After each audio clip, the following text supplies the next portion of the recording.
Tuhan firman-Mu ajaib, kekal meski gunung menghilang.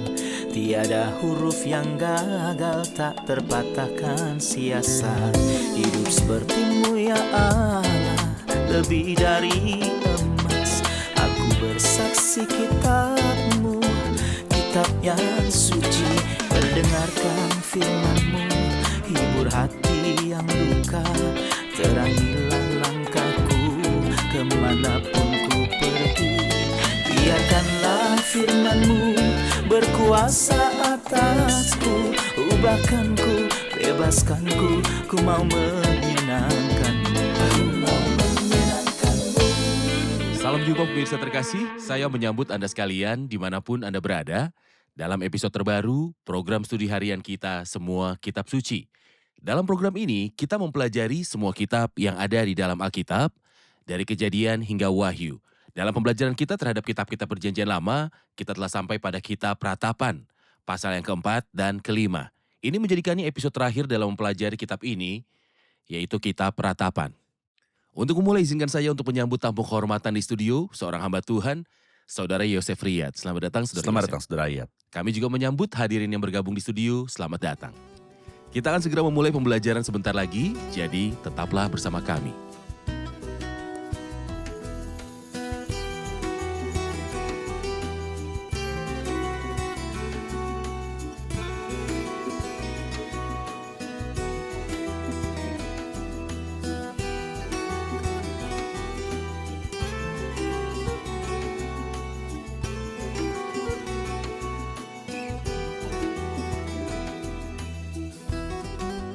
Berjumpa lagi, Saudara Yosef. Terima kasih, Saudara Riyad. Kita telah mencapai pasal 4 dan 5. Ini menjadikan episode terakhir dalam kitab Ratapan. Mohon beritahu kami tentang topik utama dari dua pasal ini. Keseluruhan kitab ini adalah kitab duka dan ratapan, sesuai dengan namanya dalam terjemahan Septuaginta. Mengapa ratapan? Karena keadaannya sangat menyedihkan. Yerusalem berada dalam sebuah situasi yang berubah 180 derajat setelah kekuasaan-kekuatan itu berubah menjadi penghinaan. Inilah yang dijanjikan Tuhan di dalam Taurat untuk membuat mereka pusing jika mereka mentaati firman-Nya. Begitu pula sebaliknya, bila durhaka menjadi buntut. Kita melihat di pasal 4 lenyapnya kejayaan dan dicurahkannya penghakiman atas bangsa ini. Dalam pasal 5, kita menemukan doa, pengakuan dosa, dan harapan. Oke, saya akan membaca beberapa ayat dari pasal 4. Sungguh pudar emas itu, emas murni itu berubah. Batu-batu suci itu terbuang di pojok tiap jalan. Anak-anak Sion yang berharga, yang setimbang dengan emas tua, sungguh mereka dianggap belanga-belanga tanah, buatan tangan tukang periuk. Serigala pun memberikan teteknya dan menyusui anak-anaknya. Tetapi putri bangsaku telah menjadi kejam seperti burung unta di padang pasir. Lidah bayi melekat pada langit-langit karena haus. Kanak-kanak meminta roti, tetapi tak seorang pun yang memberi. Yang biasa makan yang sedap-sedap mati bulur di jalan-jalan. Yang biasa duduk di atas bantal kermizi terbaring di timbunan sampah. Kedurjanaan putri bangsaku melebihi dosa Sodom. Yang sekejap mata dibongkar bangkir tanpa ada tangan yang memukulnya. Pemimpin-pemimpin lebih bersih dari salju dan lebih putih dari susu. Tubuh mereka lebih merah daripada merjan, seperti batu nilam rupa mereka. Sekarang rupa mereka lebih hitam daripada jelaga. Mereka tidak dikenal di jalan-jalan. Kulit mereka berkerut pada tulang-tulangnya, mengering seperti kayu. Ini menceritakan keadaan orang-orang yang bagaikan emas murni, anak-anak, dan juga para ibu. Mohon jelaskan keadaan ini, Saudara Yosef. Ayat-ayat yang baru saja Anda baca sudah jelas. Mereka hanya perlu untuk merenungkannya. Apa yang terjadi sebenarnya adalah akibat dosa. Anda memperhatikan bahwa kata pertama dalam bab ini adalah bagaimana. Dan kata pertama dalam keseluruhan buku adalah bagaimana. Nama buku ini adalah bagaimana. Saya ingat bukan yang pertama, namun bagaimana yang paling terkenal yang disebutkan dalam Alkitab diucapkan oleh seorang pemuda hebat yang menjadi teladan yang luar biasa. Kalau begitu bagaimana aku bisa melakukan kejahatan besar dan Ya. berdosa terhadap Tuhan? Orang yang tidak mengatakan perkataan seperti itu, bagaimana dari pasal 1, 4, 3, 2 dalam ratapan akan diterapkan pada kehidupannya?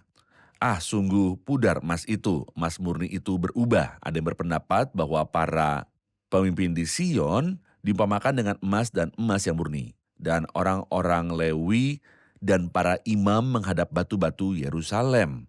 Bagaimana batu suci itu runtuh? Batu-batu suci itu terbuang di pojok tiap jalan. Anak-anak Sion yang berharga yang setimbang dengan emas tua. Sungguh mereka dianggap belanga-belanga tanah buatan tangan tukang periuk. Artinya mereka adalah tanah liat. Itu bisa dipatahkan dan inilah yang dilakukan dosa. Kita harus waspada terhadap dosa. Itu adalah api yang makan segalanya. Itu tidak memperingatkan atau menangisi siapapun. Dalam keadaan terhina, Saudara Yosef, bangsa ini menjadi tidak berharga. Benar. Dan juga keadaan kelaparan saat kita membaca lidah bayi melekat pada langit-langit karena haus. Kanak-kanak meminta roti tetapi tak seorang pun yang memberi. Apakah pelajaran praktis spiritualnya bagi mereka yang ceroboh mengenai menjalani kehidupan Kristen yang kudus dan penuh dengan hormat? Dan bagaimana mereka berubah menjadi kelaparan, kekeringan, dan penghinaan secara rohani? Sebenarnya kita masih mempunyai kenangan akan orang-orang yang seharusnya sangat bermartabat, terhormat, dan kaya raya. Orang dihargai, tapi dosa menjatuhkan mereka. Kita masih dapat mengingat beberapa di antaranya dan kita mendengar tentang beberapa di antaranya. Faktanya dosa hanya mendatangkan rasa malu karena dosa adalah celaan bagi siapapun. Ada pepatah di kalangan masyarakat Mesir Hulu yang mengatakan dosa menyebabkan kau bangkrut, tercemar, terkena skandal, dan merasa malu. Benar. Inilah yang dilakukan dosa dan itu adalah sebuah fakta. Tidak ada pujian atau berlebihan dalam hal ini. Dosa mempermalukan manusia saat ini dan dosa itu mempunyai hukuman kekal. Oleh karena itu, Kristus menanggung harga yang mahal ini. Anak Allah datang kepada kita dari surga dan menuju ke salib untuk menghapus dosa dan kesalahan karena dia tahu apa yang dihasilkan dosa. Oleh karena itu, saat kita berada di saat-saat terakhir anugerah, saya berdoa agar tidak ada satupun pemirsa yang menunda, tetapi biarlah semua bergegas dan berdamai dengan Tuhan. Benar. Mohon jelaskan beberapa kata di dalam ayat 7. Pemimpin-pemimpin lebih bersih dari salju dan lebih putih dari susu. Tubuh mereka lebih merah daripada merjan, seperti batu nilam rupa mereka. Siapa yang dimaksudkan di sini yang digambarkan memiliki sifat-sifat ini? Kata nazar adalah bentuk jamak dari nazir yang kita baca di kitab Bilangan pasal 6. Orang nazir itu mengabdikan dan memisahkan dirinya dari segalanya demi Tuhan untuk menyembah Tuhan atau mengabdi kepadanya. Orang nazir itu lebih murni dari salju, lebih putih dari susu.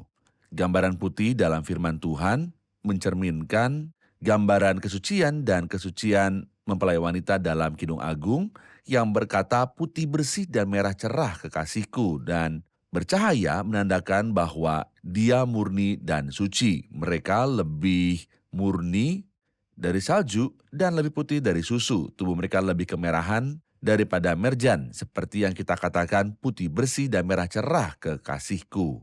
Begitu juga penampilan mereka. Kecerahan wajah dan tubuhnya bagaikan safir. Citra mereka menjadi lebih gelap dari kegelapan, yaitu gambaran tentang dosa. Pengantin wanita di dalam kitab Kidung Agung berkata, "Aku sangat gelap, meskipun aku gelap, Tuhan telah memberiku keindahan." Inilah yang dilakukan oleh dosa dalam diri manusia, itu membuatnya menjadi hitam. Sedangkan apa yang dilakukan oleh kekudusan dan kebenaran dalam diri manusia adalah mereka membuatnya seperti salju dan susu. Benar. Dalam ayat 13, hal itu terjadi oleh sebab dosa nabi-nabinya dan kedurjanaan imam-imamnya yang di tengah-tengahnya mencurahkan darah orang yang tidak bersalah. Mereka terhuyung-huyung seperti orang buta di jalan-jalan, cemar oleh darah sehingga orang tak dapat menyentuh pakaian mereka. Sedemikian rupa sehingga tidak hanya umat yang berdosa, tetapi juga para imam dan para nabi. Dikatakan tentang mereka yang di tengah-tengahnya mencurahkan darah orang yang tidak bersalah. Saya ingin bertanya, sejauh mana kepemimpinan agama di Israel telah dicapai? Nyatanya ketika Anda membaca misalnya tentang seseorang seperti Yoyakim, Yeremia berkata kepadanya, kamu tidak ada gunanya, selain menumpahkan darah orang yang tidak bersalah. Sebelum Yoyakim, Nebukadnezar telah datang dan membawa tawanan dari kota. Dia seharusnya mengambil pelajaran itu. Karena dia sudah melihat penghakiman ilahi, tetapi sayangnya dia adalah ketidakadilan. Tapi tidak hanya itu. Ketika Nebukadnezar datang dalam serangan terakhirnya dan membakar Yerusalem, di mana Yeremia saat itu di penjara. Mengapa? Karena dia mengatakan yang sebenarnya. Siapapun yang menyampaikan firman Tuhan akan dimasukkan ke dalam penjara. Sampai sejauh itu, orang-orang ini dulunya memandang rendah Tuhan dan para nabi. Darah adalah hal yang mudah bagi mereka, meskipun darah adalah salah satu hal yang paling berbahaya. Dan kedurjanaan imam-imamnya yang tengah-tengahnya mencurahkan darah orang yang tidak bersalah. Baik, kita akan menyaksikan laporan dan kembali untuk melanjutkan studi.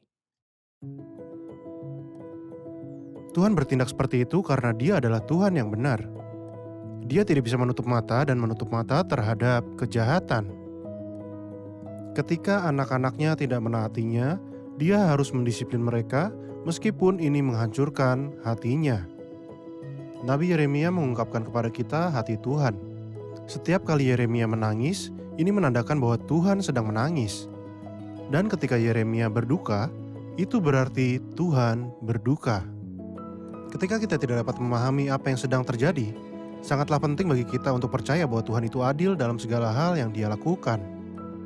Dan meskipun sangat sulit bagi Tuhan untuk menghancurkan Yerusalem, namun Dia benar jika diizinkan kehancuran kota dan pengasingan penduduknya.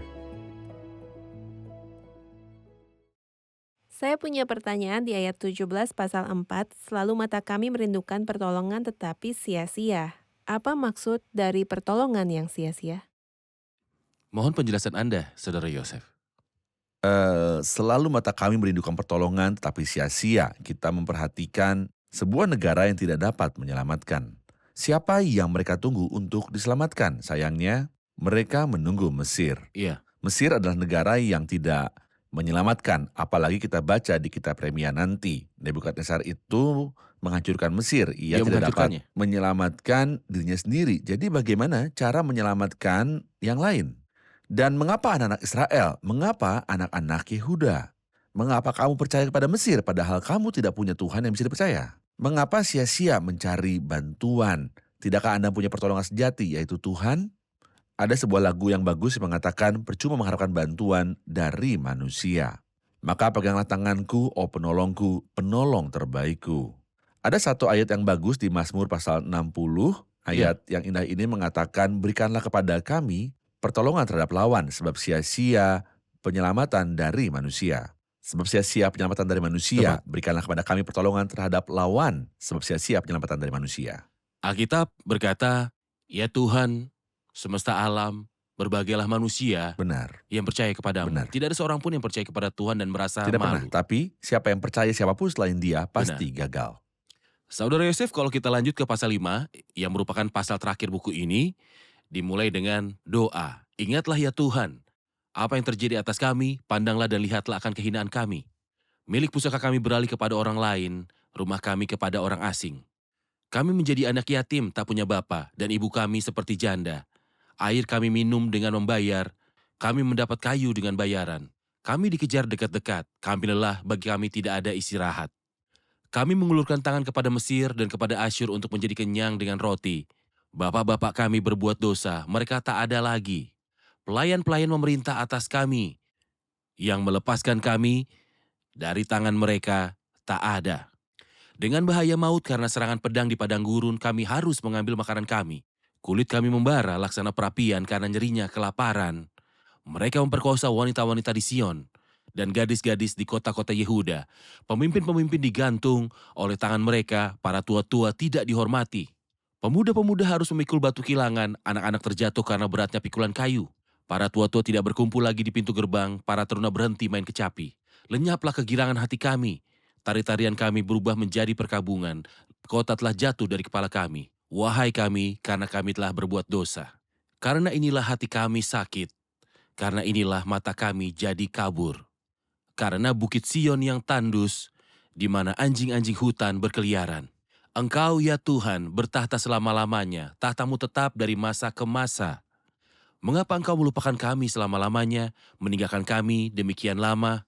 Bawalah kami kembali kepadamu ya Tuhan, maka kami akan kembali. Baharuilah hari-hari kami seperti dahulu kala.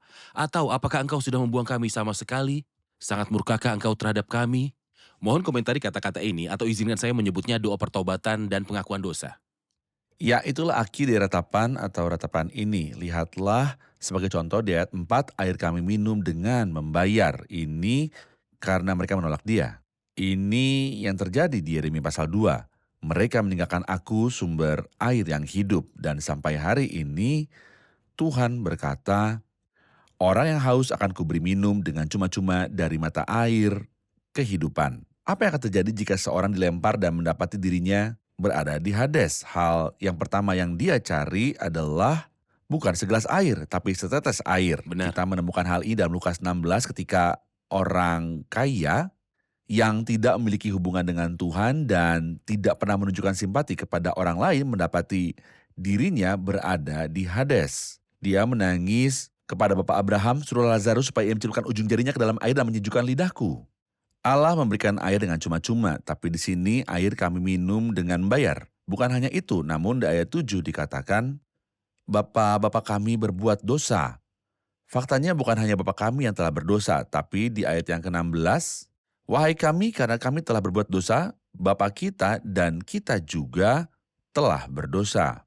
Faktanya Tuhan tidak menghakimi anak laki-laki jika ayahnya berdosa. Jika anak laki-laki tersebut berdosa atas dosa ayahnya, Tuhan tidak pernah menghakimi mereka. Dia mengampuni segala dosa. Tapi yang membalaskan kesalahan bapa kepada anak-anaknya dan kepada keturunan yang ketiga dan keempat dari orang-orang yang membenci aku. Maka apabila anak laki-laki tetap berbuat dosa bapanya, maka mereka akan dihakimi atas bapanya dan dosanya. Dari mereka yang membenciku. Tepat. Namun di sini mereka mengakui dosa nenek moyang mereka. Mereka mengatakan bahwa ayah mereka berdosa dan mereka juga berdosa. Tepatnya mereka berdosa. Mungkin ini kuncinya saudara Yosef yang Ya. akan memulihkan mereka kembali di hari penebusan di masa kesusahan besar. Itu benar. Ketika mereka mengakui dosa-dosa, maka Tuhan akan bawa mereka ke dalam berkat 1000 tahun. Apa yang dikatakan Bapa, biarlah darahnya ditanggungkan atas kami dan atas anak-anak kami. Mereka membawa kesengsaraan kepada putra-putra mereka. Tetapi apabila anak-anak itu bertobat, maka mereka akan bertobat atas dosa-dosanya dan dosa nenek moyang karena mereka salah ketika mereka menyalibkan Kristus. Anda menunjukkan bahwa ketika dia menekankan mereka sebagai musuh, ada gambaran simbolis dalam perjanjian lama ketika Yusuf membuat saudara-saudaranya kesusahan. Dia kenal Ya. mereka, namun dia menempatkan mereka dalam kesulitan untuk memimpin mereka untuk mengakui dosa-dosa mereka. Mungkin ini jelas di sini bahwa Tuhan menyusahkan mereka hingga mereka mencapai keadaan ini. Doa pengakuan dan pertobatan. Oke. Mohon ceritakan pada kami di bagian akhir bagaimana Tuhan akan memulihkan mereka ini di masa depan. Apa maksudnya dikatakan, sungguh pudar emas murni itu berubah. Bagaimanakah gambaran akhir bangsa ini ke depannya? Betapa bagus ayat ini yang diulang lebih dari satu kali. Contohnya ia berkata di ayat 21, bawalah kami kembali kepadamu ya Tuhan. Maka kami akan kembali. Seolah-olah mereka ingin mengatakan jika Anda tidak mulai pekerjaan Tuhan, kita tidak dapat kembali sendiri. Yeremia dalam kitabnya berkata, bawalah aku kembali supaya aku berbalik. Dalam Mazmur pasal 80 kita membaca 3 kali. Ya Allah, pulihkanlah kami, buatlah wajahmu bersinar, maka kami akan selamat. Dan lagi, ya Tuhan, Allah semesta alam, pulihkanlah kami, buatlah wajahmu bersinar, maka kami akan selamat. Ya Tuhan Allah semesta alam, pulihkanlah kami. Buatlah wajahmu bersinar, maka kami akan selamat. Ini adalah benar rangkap 3 yang diulangi dalam Mazmur 80. Pulihkanlah kami, ya Tuhan. Inilah yang Yeremia katakan di sini dalam ratapannya. Bawalah kami kembali kepadamu, ya Tuhan, maka kami akan kembali. Baharuilah hari-hari kami seperti dahulu kala. Lalu beginilah dia mengakhiri bukunya dengan ratapan yang lain. Atau apakah engkau sudah membuang kami sama sekali? Sangat murkakah engkau terhadap kami? Dan jawabannya adalah Tuhan sebenarnya sangat marah kepada mereka. Tetapi Tuhan punya kasih karunia yang dengannya dia akan mengampuni sia-sia ini yang bertobat dari dosa-dosa mereka. Meskipun begitu besar dan beratnya kesalahan yang mereka lakukan ketika mereka menyalibkan Kristus, namun darah Kristus menyucikan segala dosa, sekalipun dosa menolak dan menyalibkan anak Allah. Kita melihat banyak orang yang sangat jahat dan galak. Dan darah Kristus mengampuni dosa-dosa mereka dan menerimanya sementara mereka menyesal dan mereka bertobat. Terima kasih Saudara Yosef, Tuhan berkati. Kita telah di akhir episode. Kita akan rangkum episode ini bersama hadirin.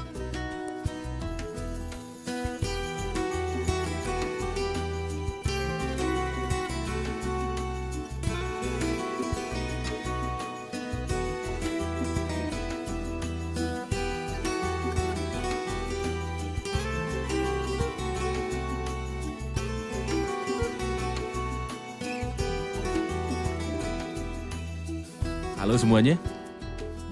Kita telah menyelesaikan episode ini dengan mempelajari kitab Ratapan. Kita mempelajari pasal yang keempat dan pasal yang kelima. Saya punya pertanyaan di ayat 7 pasal 4. Dia mengucapkan kata-kata berikut, pemimpin-pemimpin lebih bersih dari salju dan lebih putih dari susu. Tubuh mereka lebih merah daripada merjan, seperti batu nilam, rupa mereka. Siapakah yang digambarkan dengan kata-kata ini? Saudara Yosef menyatakan bahwa bagian ini melambangkan Nazir yang disebutkan dalam kitab Bilangan pasalnya yang ke-6. Dia menggambarkannya dan menunjukkan kepada kita keadaan kekudusan dan kemurnian. Tubuh mereka lebih merah daripada merjan, seperti batu nilam rupa mereka. Keseluruhan ayat menjelaskan tentang putih bersih dan merah cerah kekasihku. Bagian akhir, seperti batu nilam rupa mereka, berarti tubuh mereka ada dalam keadaan yang kuat. Namun sayangnya karena kejahatan dan dosa, mereka telah mencapai keadaan yang lebih gelap dari langit. Benar, jadi mereka dibalikan kondisinya. Itu terbalik. Baik. Ayat 17 berkata, selalu mata kami merindukan pertolongan, tetapi sia-sia. Dari menara penjagaan kami menanti-nantikan suatu bangsa yang tak dapat menolong. Siapa yang dimaksud di sini? Kepada siapa mereka mencari? Maksudnya Mesir, mereka mencari bantuan dari Mesir. Namun sayangnya, Mesir tidak membantu siapapun. Yang mempercayainya tidak dapat apa-apa. Bantuan yang sebenarnya adalah dengan memandang kepada Tuhan. Dia adalah bantuan tulus kita. Benar, likuidasi Mesir pun terjadi. Mesir tersingkir. Baik. Benar. Lalu di pasal 5 ada doa memohon ampun. Isi doa ini adalah tentang pengakuan dosa. Apa maknanya dan kaitannya dengan masa depan bangsa ini? Ini menandakan pertobatan bangsa dalam kesusahan besar setelah pengangkatan gereja. Oke, Dan pengakuan mereka, dosa-dosa mereka, dan nenek moyang mereka. benar. Terima kasih. Terima kasih Luar Saudara biasa. Yosef, Tuhan memberkati. Tuhan berkati Anda Terima juga. kasih semua, Tuhan memberkati. Pemirsa terkasih, saya ingin meninggalkan kata-kata ini kepada Anda yang merupakan juru bicara bangsa yang menaruh harapannya pada sesuatu selain Tuhan. Dalam Ratapan 17 selalu mata kami merindukan pertolongan, tetapi sia-sia. Bangsa ini mencari keselamatan melalui Mesir dan sayangnya bangsa ini tidak datang kepada Tuhannya. Mesir tidak menyelamatkan mereka dan mereka tidak dapat menyelamatkan diri mereka sendiri. Mesir dilenyapkan. Dan bangsa ini tersingkir dengan cara diasingkan dan tersesat. Pemirsa terkasih, saya ingin beritahu Anda, jangan pernah menunggu keselamatan dari manapun selain Tuhan. Jika Anda menunggu keselamatan dari manusia, Anda akan mengalami pepatah ini. Selalu mata kami merindukan pertolongan tetapi sia-sia. Ambillah jalan pintas yang benar. Pergilah pada Tuhan, minta keselamatan padanya. Dia telah mempersiapkan untuk Anda penyelamatan yang begitu besar. Nikmati keselamatan dari Tuhan penyelamat, satu-satunya juru selamat. Di dalam dirinya perkataan penuh berkat abadi digenapi selama berabad-abad dan keselamatan tidak ada di dalam siapapun selain di dalam Dia. Sampai jumpa di episode selanjutnya. Tuhan besertamu.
وتعلو الرؤوس بفرحة وجذل، أم سوف يعلو العبوس وجوهنا والخجل.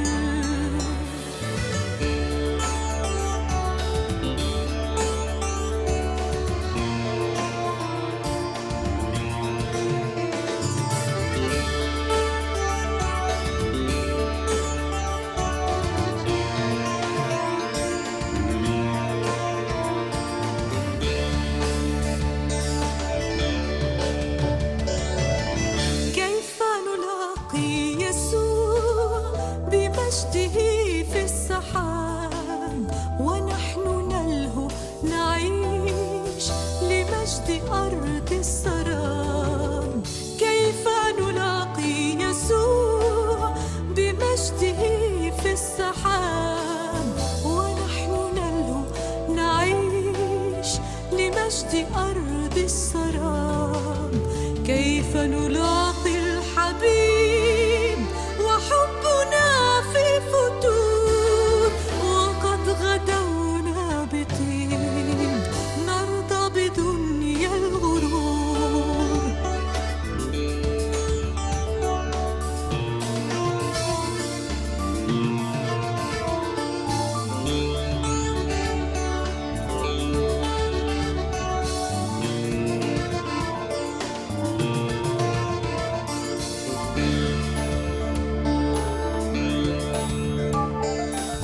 كيف نلاقي يسوع إذ نظهر بانتصاب أمام كرسيه في وقفة للحساب. كيف نلاقي يسوع إذ نظهر بانتصاب أمام كرسيه في وقفة للحساب. فهل ترى سننال أجرا كريما رفيع، أم ستخيب الأمال بنا أمام الجميع؟ هيا نلاقي يسوع بالتوبة والرجوع. هيا نلاقي يسوع بالطاعة والخضوع. هيا نلاقي يسوع بالتوبة والرجوع. هيا نلاقي يسوع بالطاعة والخضوع. هيا لننهض من سباتنا والرقاد، ولنفتدي وقتنا بالخدمة باجتهاد.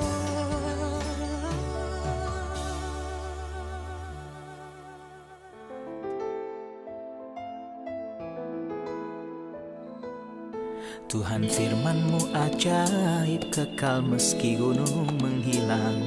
Tiada huruf yang gagal, tak terpatahkan sia-sia. Hidup seperti-Mu ya Allah, lebih dari emas. Aku bersaksi kitab-Mu, kitab yang suci.